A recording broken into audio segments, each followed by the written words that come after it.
Bonjour à tous, bienvenue dans Déclic, le podcast qui tente de décrypter Google Ads et plus légèrement l'univers du SIA.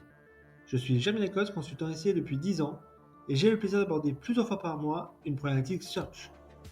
Sans langue de bois et toujours avec bienveillance, l'ambition au cours de chaque épisode est de construire des mythes autour de Google Ads, en partageant mes échanges, lectures et retours d'expérience.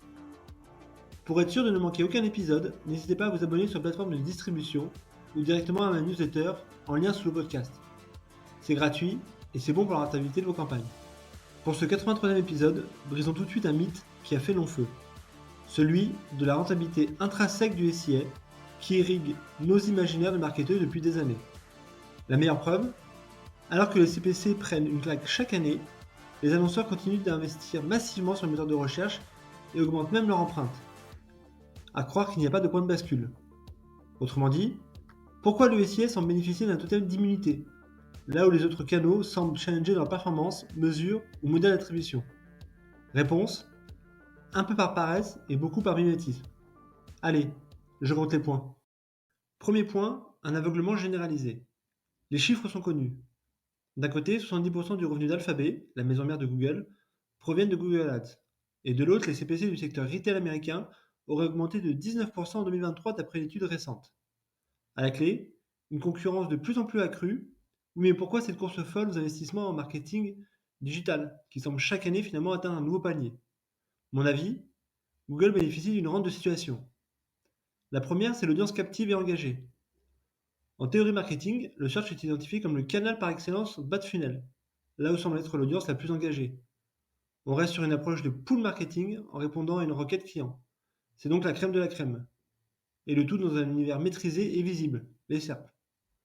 On a l'habitude de penser qu'être numéro 1 sur Google, c'est comme avoir une boutique sur les Champs-Élysées. Il y a un enjeu business, mais aussi statutaire vis-à-vis de l'interne, des investisseurs ou même du patron, qui vérifie cela souvent. Le deuxième point, c'est le narratif Google. Depuis des années, Google déploie un narratif puissant sur l'abondance du CPC comme outil de pilotage. Les annonceurs ne devraient s'accrocher qu'à la rentabilité des campagnes et à la valeur générée. Un bon moyen finalement de passer sous le tapis ces hausses de CPC que l'ensemble des annonceurs ressentent, mais surtout de déplacer la focale ailleurs. Traduction: si les coûts explosent, ce n'est pas parce que Google atteint un plafond de verre, mais au choix parce que l'outil est mal alimenté ou parce que l'expérience web proposée est perfectible. Manière finalement de rejeter la responsabilité vers la chargée de compte. Et enfin, le troisième point, c'est le fruit de l'organisation. Classiquement, dans les équipes marketing, le recrutement d'un consultant SIA ou la mise en place d'une collaboration avec une agence paid média arrive souvent assez vite dans la dynamique de croissance. Résultat, les directions sont rapidement biberonnées aux analyses search, un levier qui de surcroît paraît plus accessible et premium que d'autres leviers, comme la programmatique par exemple. Au point finalement d'être identifié comme un canal de sourcing naturel qui est rarement remis en cause dans son efficacité. Les campagnes Google ont toujours été là, les concurrents en font, alors pourquoi les challenger? Le deuxième point concerne les limites de la mesure. Évidemment, je ne vais pas cracher dans la soupe. Le SIA aujourd'hui reste un canal éminemment efficace pour le sourcing des organisations. Mais force est de constater qu'il est en général bien souvent surestimé, au moins à 4 niveaux. Le premier niveau concerne le tracking, RGPD, DMA, fin des cookies tierces. Alors que le législateur et plus globalement finalement le marché souhaitent casser le monopole des géants de la tech, nous voyons bien que chacun de ces changements renforce à l'inverse un monopole. La raison est bénéficier d'un avantage compétitif majeur en tant que walled garden grâce à des instruments de mesure qui contournent l'usage du cookie, comme le Gclean, le suivi des conversions, le consent mode ou encore les conversions offline.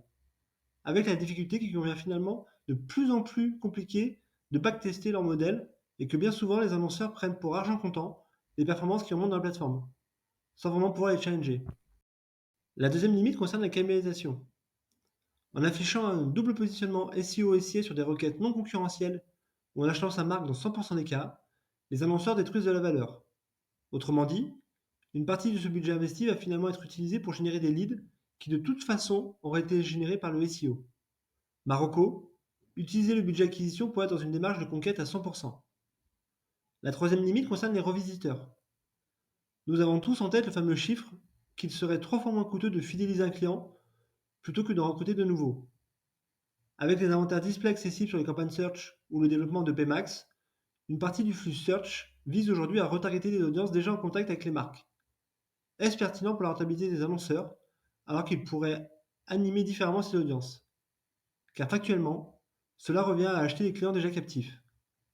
Marocco, utiliser le paramétrage d'acquisition de nouveaux clients. Et enfin, quatrième limite, l'attribution marketing. 80% des annonceurs utilisent encore le modèle d'attribution ou la click, visant ainsi à allouer 100% de la conversion au dernier levier.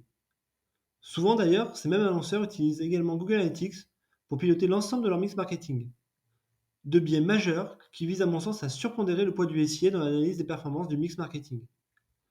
Et je ne parle même pas du post-view depuis la génération de Performance Max. Marocco, sortir du tout Google pour avoir une mesure plus neutre. En creux, doit se poser la question. Le SIA est-il un canal rentable par lui-même ou doit-il compter sur d'autres canaux pour être dans le positif? Pas mal d'annonceurs comptent ainsi sur le mix marketing organique payant pour afficher une croissance dans le vert, alors que la bonne hygiène de pilotage serait finalement d'être rentable sur les deux approches. Sous-entendu, 1 € investi en SIA doit générer 1 € plus X. Troisième point, pour quelles alternatives? Je n'irai pas jusqu'à dire que le SIA est parfois un choix par défaut, par manque d'alternatives crédibles, mais soyons pragmatiques. Il bénéficie quand même d'une certaine faiblesse de ses concurrents, même si des acteurs émergent. Faisons un inventaire après-vert. La télé voit ses audiences lui échapper. Le DOH est difficilement mesurable. La publicité sur plateformes type Netflix ou Amazon Prime reste très onéreuse. Le programmatique pâtit finalement des fraudes massives à l'impression et de sa complexité intrinsèque.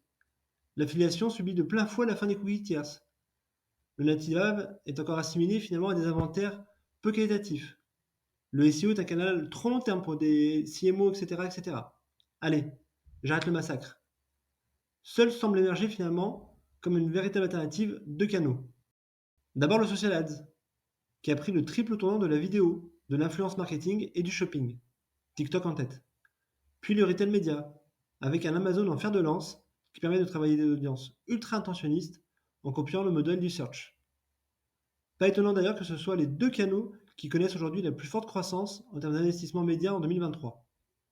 C'est d'ailleurs dans cette direction que semble s'orienter Google, car le nerf de la guerre pour le géant de Mountain View est d'abord et avant tout de garder l'audience captive, qu'il pourra ensuite monétiser.